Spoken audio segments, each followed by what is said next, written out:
자, 오늘은 용접면에 대해서 한번 얘기를 해보겠습니다. 이게 자동면이고요. 제가 그동안 한 10개 정도는 구매를 했을 거예요. 이유는 이제 현장에 들리시는 분 용접을 가르쳐 드리기 위해서 이런 것들을 구매했는데, 이제 나눔도 많이 했습니다. 이번에도 이제 현장 오시는 분들을 위해서 용접 연습을 하시라고 일단 2개를 구매를 했어요. 저희 같은 전문가들은 사실은 요 현장에서는 이걸 제일 많이 씁니다. 이거는 수동이고요. 이제 안 보입니다. 그 용접 지지면 그때 이제 용접 샘물이 보이는 거고요. 이거 같은 경우에는 그냥 일반 시에도 밖이 보여요. 보였다가 여기서 센서를 감지해서 싹 가려줍니다. 그럼 눈이 시력이 보호되는 거고요. 저희가 이제 용접하다가 아다리라는 게 있습니다. 아다리가 뭐냐면 그 전광선 안염인데, 전문적인 용어로는 그 빛에 의해서 눈이 화상을 입는 거예요. 그러면 저녁에 예를 들어서 그 조그만 빛이라도 보게 되면 눈을 못 뜨고요. 그리고 모래가 굴러가는 느낌이 눈 감아도 납니다. 그래서 꽤 많은 고생을 하고요. 그런 어려운 부분 때문에 사실은 용접을 접하기가 힘든 거예요.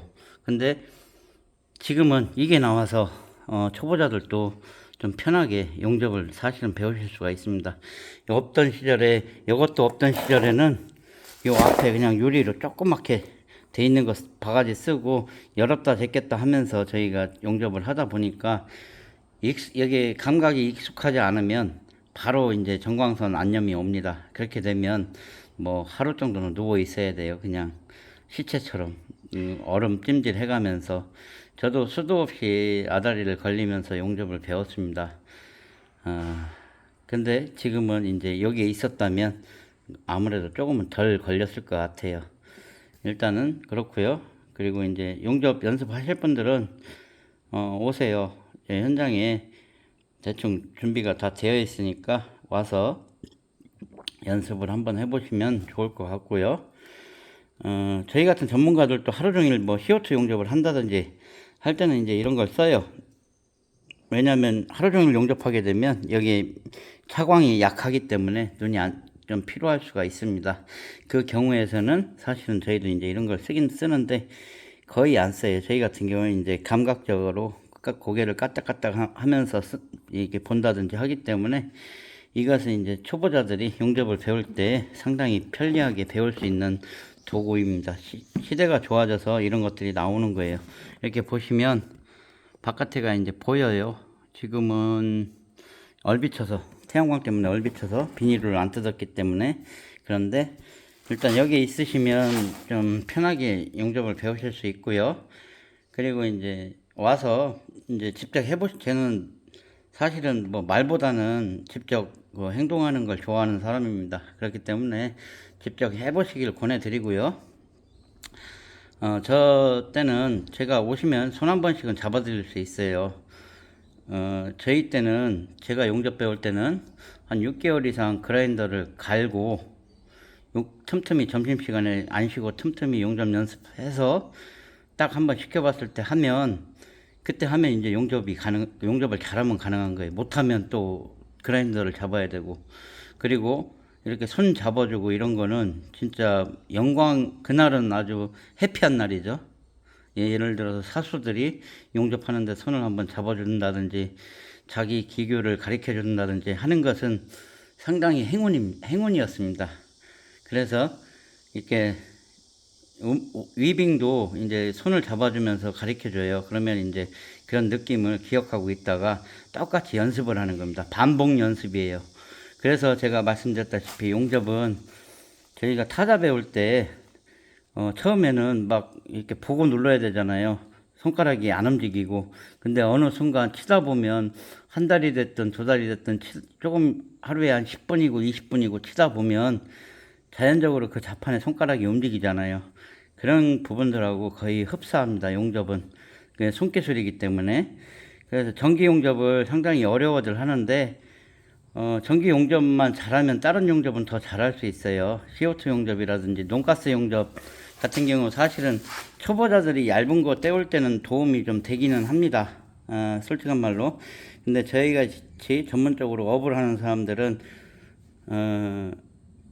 용접봉도 비싸고요. 구하기도 어렵고요. 그런 부분 때문에 사실은 아직도 안 써요. 그리고 그 전기 용접기로 해도 되는 부분이 있으니까 안 쓰는 거예요. 근데 저는 그 논가스 CO2 용접기를 한 15년 전에 구매해서 써봤습니다. 사실은 써봤는데 저희 같은 사람들한테는 사실은 필요 없는 제품이고요. 초보자들이 얇은 각관을 때울 때는 제가 볼 때는 조금 좋은 제품이 좀 쉽다 느낄 수 있는 제품이라고 생각을 해요. 하여튼간 일단 그래도 기본적으로 뭐니 해도 용접기의 꽃은 전기 용접입니다. 전기 용접만 잘하면 나머지 용접들은 조금 쉬워요, 다루기가. 그걸 어차피 원리는 다 똑같고 한데 제일 어려운 게 전기 용접이기 때문에 그렇습니다. 손을 이제 좀 어느 정도 자기가 의지하는 대로 가야 되는데 그런 것들을 연습을 해야 되는 게 용접이고요. 샘물을 보는 게 용접입니다.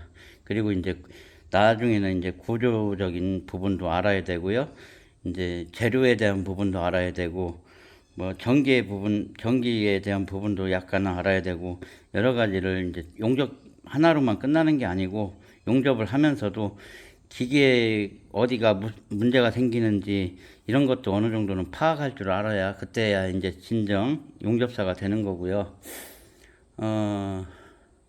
저한테 용접 배우신 분들 중에 용접사로 일 다니시는 분들도 있습니다. 건축주 분 중에.